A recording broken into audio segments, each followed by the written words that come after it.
புதுச்சேரியில் ஆள் நடமாட்டம் இல்லாத தோப்பு பகுதியில் மரத்தில் தூக்கிலிடப்பட்ட நிலையில் பெண் சடலம் மீட்கப்பட்ட சம்பவம் பரபரப்பை ஏற்படுத்தியுள்ளது. புதுச்சேரி துத்திப்பட்டு பகுதியில் உள்ள தோப்பு பகுதியில் துர்நாற்றம் வீசியுள்ளது.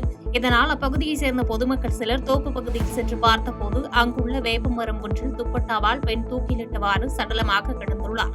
தகவலின் பேரில் அங்கு விரைந்த போலீசார் அழுகிய நிலையில் இருந்து பெண் உடலை மீட்டு பிரேத பரிசோதனைக்காக மருத்துவமனைக்கு அனுப்பி வைத்தனர். தொடர்ந்து தடயவியல் நிபுணர்கள் வரவழைக்கப்பட்டு தடயங்கள் சேகரிக்கப்பட்ட நிலையில் உயிரிழந்த பெண் யார், கொலையா அல்லது தற்கொலையா உள்ளிட்ட பல்வேறு கோணங்களில் போலீசார் தீவிர விசாரணை நடத்தி வருகின்றனர்.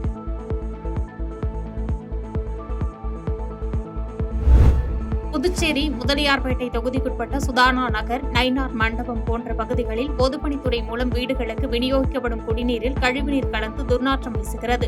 இதனால் பாதிக்கப்பட்ட பகுதி மக்கள் தொகுதி சட்டமன்ற உறுப்பினர் மற்றும் துறை சார்ந்த அதிகாரிகளை சந்தித்து புகார் அளித்தும் எவ்வித நடவடிக்கையும் எடுக்கப்படவில்லை என்று கூறப்படுகிறது.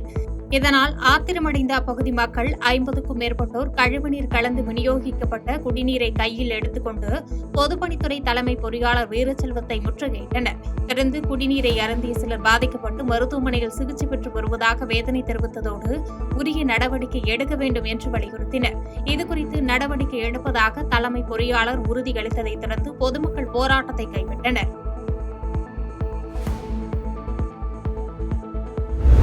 காரைக்கால் அரசு மருத்துவமனையில் திடீர் ஆய்வு மேற்கொண்ட மாவட்ட ஆட்சித்தலைவர் முதியவர்களை அமர வைத்து ஊழியர்கள் மருந்துகளை கொடுக்க வேண்டும் என்று அறிவுறுத்தினார். புதுச்சேரி மாநிலம் காரைக்கால் மாவட்டத்தில் செயல்பட்டு வரும் அரசு மருத்துவமனையில் முறையான சிகிச்சை அளிப்பதில்லை என்று புகார் எழுந்து வந்த நிலையில் சம்பந்தப்பட்ட அரசு மருத்துவமனையில் ஆட்சித்தலைவர் ரவி பிரகாஷ் திடீர் ஆய்வு மேற்கொண்டார்.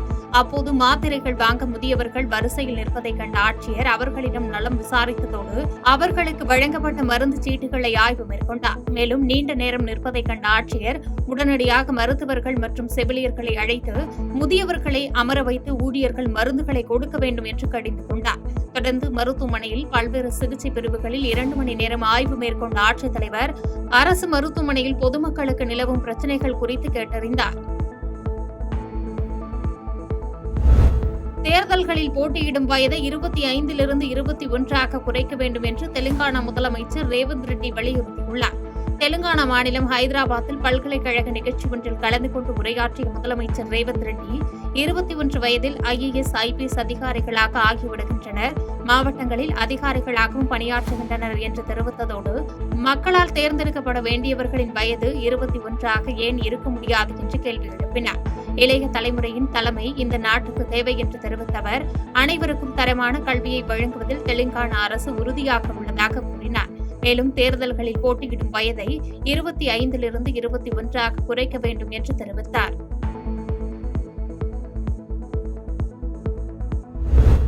காசாவில் பத்திரிகையாளர்கள் கொல்லப்பட்டது அதிர்ச்சி அளிப்பதாக மத்திய வெளியுறவுத்துறை செய்தி தொடர்பாளர் ரந்தீர் ஜெய்ஸ்வால் தெரிவித்தார். மேற்காசிய நாடான இஸ்ரேலுக்கும் பாலஸ்தீன பகுதிகளை கட்டுப்பாட்டில் வைத்துள்ள ஹமாஸ் பயங்கரவாத அமைப்புக்கும் இடையே கடந்த 2023ஆம் ஆண்டு அக்டோபரில் போர் துவங்கியது. காசாவில் இஸ்ரேல் ராணுவத்தினர் தாக்குதல் நடத்தி வருகின்றனர்.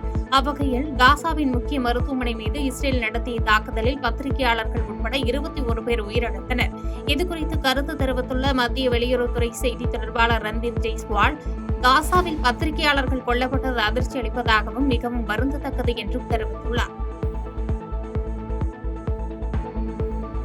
பாதகம் செய்பவரை கண்டால் நாம் பயம் கொள்ளலாகாது பாப்பா, மோதி மிதித்து விடு பாப்பா, அவர் முகத்தில் உமிழ்ந்து விடு பாப்பா.